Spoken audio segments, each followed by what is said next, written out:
Hello my friends, आप देख रहे हैं हमारी story my cruel husband episode 9। तो चलिए स्टोरी को स्टार्ट करते हैं।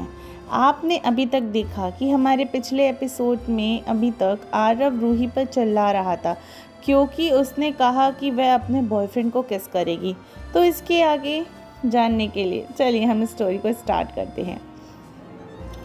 रूही हकलाते हुए कहा, हमने कहा कि हम लिप्स पर किस नहीं करेंगे, हम सिर्फ वहाँ अपने बॉयफ्रेंड को ही किस करेंगे क्योंकि लिप्स पर किस सिर्फ अपने बॉयफ्रेंड को दी जाती है या फिर हस्बैंड को। हमें यह सब आलिया और शिया ने बताया था। रूही ने यह सब बहुत मासूमियत से और रोते रोते आरव से कहा। रूही की बातें सुनकर आरव उसकी तरफ गुस्से से देखने लगा और गुस्से से कहा, तुम्हारा बॉयफ्रेंड कौन है, बताओ जल्दी मुझे। रूही ने रोते हुए कहा, हमारा बॉयफ्रेंड नहीं है कोई भी। आरव ने कहा, फिर तुम किसे किस करने वाली हो? फिर तुम किसे किस करने वाली थी? रूही ने रोते हुए कहा, जब हम बनाएंगे बॉयफ्रेंड तब हम उसे करेंगे, हम ऐसा कहने वाले थे। बॉयफ्रेंड बनाने की बात सुनकर आरव को बहुत ज़्यादा गुस्सा आ गया और उसने बिना कुछ सोचे समझे रूही को झट से अपनी गोद में उठाया और कमरे में लाकर बेड पर पटक दिया। रूही ने डरते हुए बेड पर पीछे की ओर खिसकते हुए कहा, मिस्टर मॉन्स्टर, ये आप क्या कर रहे हैं?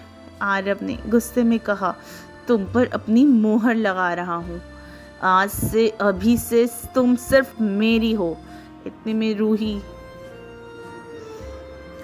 रूही इससे पहले कि कुछ और कह पाती आरव झट से बेड पर कूद गया और उसने रूही को अपने नीचे दबा कर कहा, baby doll, from today you remember, तुम्हारे मुंह से मेरे अलावा किसी और आदमी का नाम नहीं निकलना चाहिए, वरना उसकी लाश तुम्हारे कदमों में होगी। इतना कहकर आरव रूही के होठों पर अपने होंठ रख दिए और उसे डीपली पैशनेट किस करने लगा। रूही रोते हुए आरव की छाती पर अपने दोनों हाथों से मुक्के बना कर मार रही थी, पर आरव आज रुकने के मूड में ही नहीं था बिल्कुल। एक तो ज़िंदगी में पहली बार वे किसी लड़की के इतने करीब था और उस पर रूही इतनी ज़्यादा खूबसूरत थी कि उसका उस पर कंट्रोल करना नामुमकिन था। आरव रूही के होठों से ज़ोर ज़ोर से सक कर रहा था। रूही अपना मुंह नहीं खोल रही थी। तब आरव ने अपने दूसरे हाथ से कसकर रूही की ब्रेस्ट को प्रेस किया। रूही ने दर्द के कारण अपना मुंह जल्दी से खोल दिया। तब आरव ने उसके मुंह में अपनी जीभ को एंटर किया, उसकी जीभ के साथ खेलने लगा और पूरे मुंह को एक्सप्लोर करने लगा और साथ ही साथ एक हाथ से रूही के मखमली बदन को सहला रहा था। रूही के लिए ये काफ़ी नई फीलिंग्स थी। उसके पेट में हज़ारों तितलियां उड़ रही थी। उसे कुछ समझ नहीं आ रहा था कि ये कैसी फीलिंग्स है, पर उसे आरव से खुद को छुड़ाना था। रूही रोते हुए लगातार आरव के चेस्ट पर मुक्के मार रही थी। आरव रूही के बदन को सहलाने और उसके होठों को चूसने में इतना बिजी था कि करीब 20 मिनट के बाद आरव ने रूही की सांसों को उखड़ता महसूस किया। यह ध्यान में आते ही आरव रूही के होठों को छोड़कर रूही के फेस की तरफ देखता है, जो रोने की वजह से पूरा लाल हो चुका था। उसने रूही को ध्यान से देखकर कहा, baby doll, you are so soft like a teddy bear, you are my doll, I want to play baby doll.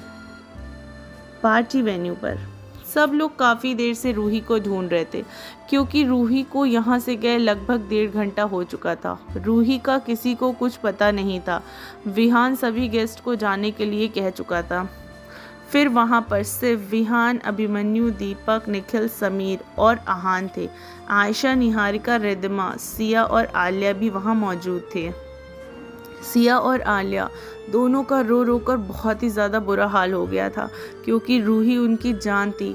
उन्हें खुद पर ही गुस्सा आ रहा था कि उन्होंने रूही का ध्यान क्यों नहीं रखा। उनके मोबाइल पर बार बार अनीता जी की कॉल आ रही थी कि वह लोग जल्दी घर पर आ जाएं, पर घर पर भी अनीता जी ने पड़ोसियों के साथ मिलकर रूही के लिए एक छोटी सी बर्थडे पार्टी ऑर्गेनाइज की थी। जैसे तैसे करके उन्होंने अनीता जी से कहा कि उन दोनों को आने में थोड़ी देर हो जाएगी। सब लोग काफ़ी परेशान थे। रूही कहाँ चली गई थी, पर आयशा सबसे ज़्यादा परेशान थी। उसे समझ नहीं आ रहा था कि रूही कहाँ चली गई है।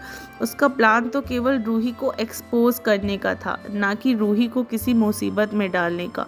वह जानती थी कि अगर विहान को पता चल गया कि इसमें सारी गलती उसी की है तो वह उसको नहीं छोड़ेगा, इसलिए वह बहुत ज़्यादा घबराई थी। तो फ्रेंड्स,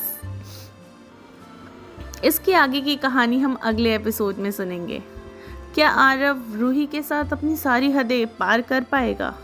क्या होगा जब विहान को पता चलेगा कि रूही लापता होने के पीछे कहीं ना कहीं आयशा का हाथ है? तो फ्रेंड्स, आपको हमारी स्टोरी कैसी लग रही है? अगर अच्छी लग रही है तो आप हमारे साथ यूं ही बने रहिए सिर्फ टिनी FM जान के साथ। प्लीज़ मेरे चैनल को लाइक सब्सक्राइब करना मत भूलिए। मिलती हूँ आपसे इसके अगले एपिसोड में बहुत जल्द।